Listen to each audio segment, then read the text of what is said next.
Bush, grandfather of George W. Bush, savagely desecrated the grave of Apache Indian chief Geronimo. Prescott Bush robbed Geronimo's grave and had Geronimo's skull placed in a display case alongside the order's other treasured possessions, which include silver tableware from Hitler's Eagle's Nest headquarters in Nazi-occupied Austria. Welcome to the satanically inspired secret world of the Skull and Bones Brotherhood of Death. Welcome to the sick world of the Bush family.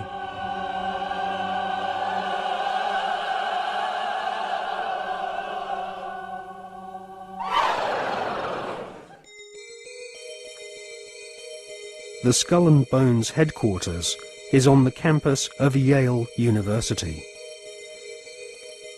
Yale is home to several other lesser secret societies, including the Scroll and Key. Alexandra Robbins is an American journalist who has written a book about the Skull and Bones called Secrets of the Tomb. In her book, she traces the origins of this cult, which was funded from profits of the Russell Company in the early 1800s. The Russell Trading Company was nothing more than an opium trading empire, which, still to this day, is the corporate arm of the Skull and Bones Secret Society. William Huntington Russell had travelled in Germany during his student years and was befriended by a disciple of Adam Weishaupt's Bavarian Illuminati. Upon returning to the USA in the early 1800s, Russell used some of his family's opium wealth to fund the building of the tomb at Yale University. Russell initiated several of his fellow classmates, including Alphonso Taft, who would go on to become the Secretary of War and ambassador to Russia. Alphonso Taft's son became President of the United States, and so a time-honored tradition of hereditary membership of the Skull and Bones Brotherhood of Death was begun. We see this tradition continued to this day, with senior bonesmen encouraging young initiates to marry into each other's families, their sons and daughters following in their parents' footsteps and becoming disciples of this most unholy of orders. In the Hollywood movie Brotherhood of the Bell, we see an initiation ceremony, which is a common occurrence on the campuses of America's elite Ivy League secret societies.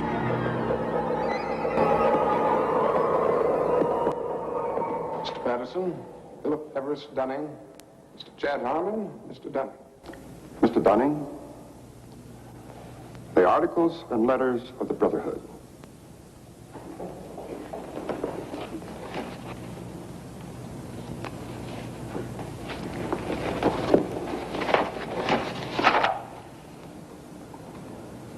Do you swear that having been entrusted with these articles and letters since midnight this night, that you alone read them and did not communicate their content to any person whatsoever?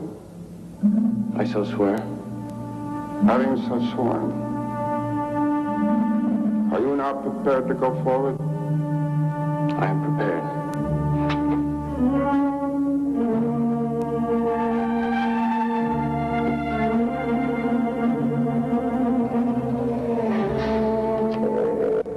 Mr. Dunning, for over 200 years, Brothers of the Bell have been initiated before the spell, and in the same ceremony at sunrise. 22 years ago, Mr. Patterson stood due east in your place, and I became his senior, as Mr. Patterson is now yours. One day, Mr. Patterson will stand due south, and he will induct a Brother of the Bell, and you will become senior. See, in this fashion does the Brotherhood express its continuity. It will continue long after all of us are dead.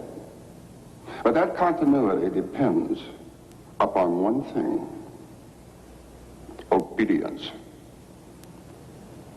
Absolute obedience. If and when you are ever called upon by Mr. Patterson to pay your due bill, you must comply, whatever is asked of you. Well, that bill may come due tomorrow, in 20 years, or never. It will not be a matter of money. It will be an act of fealty, of loyalty to the Brotherhood of the Bell. Now, if you require anything at all, get in touch with your senior, and he will see to it that it's arranged for you. Are you ready for the oath? I am. The oath, gentlemen. I, Chad Epstein, do swear in absolute faith that I shall reveal no secret of the Brotherhood of the Bell, that I shall respect my brothers and myself, that I will act as they desire, secure their interests as if they were my own. And I pledge this, my honor, my fortune, and my life.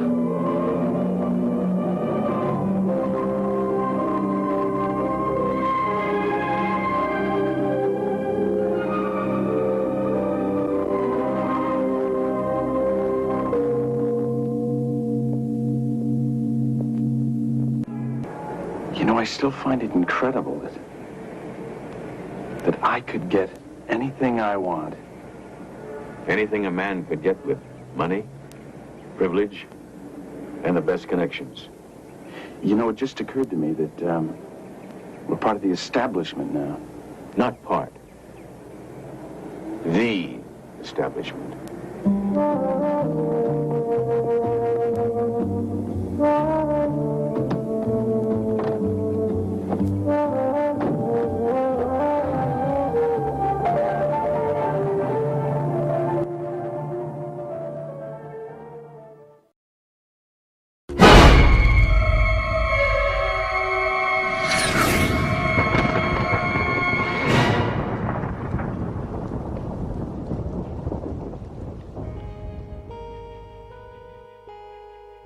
In her fascinating book, American journalist Alexandra Robbins claims to have unearthed a skull and bones plan to dominate the world.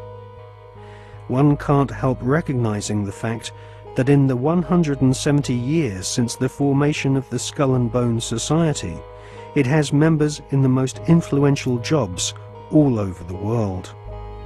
New initiates seem to fall effortlessly into high-paid jobs within banks, media organizations, government agencies, and huge corporations which earn vast profits from government defense contracts. Some researchers claim that all members agree to tithe their wealth over to the society, thus ensuring that their offspring will become future initiates of the Brotherhood of Death. The Skull and Bones Brotherhood of Death recruits members from America's billionaire aristocracy. Multiple generations of the Bush family have taken part in 6 satanically inspired rituals, along with members of wealthy families who are behind some of America's most famous brand names. Based on the rituals of the German Bavarian Illuminati, the Skull and Bones have approximately 900 members worldwide. George W. Bush has initiated 5 fellow Bonesmen to join his administration, including William Donaldson, who is head of the American Securities and Exchange Commission. Upon initiation into the Skull and Bones, candidates are told that they must forever deny their membership. The psychological mind programming and brainwashing which goes on inside the tomb can only be guessed at, as no Bonesman has ever broken the fraternity's rule of silence. Fellow students at Yale have often said that on the night of ceremonies, blood-curdling yells and shrieks can be heard from inside the tomb. Some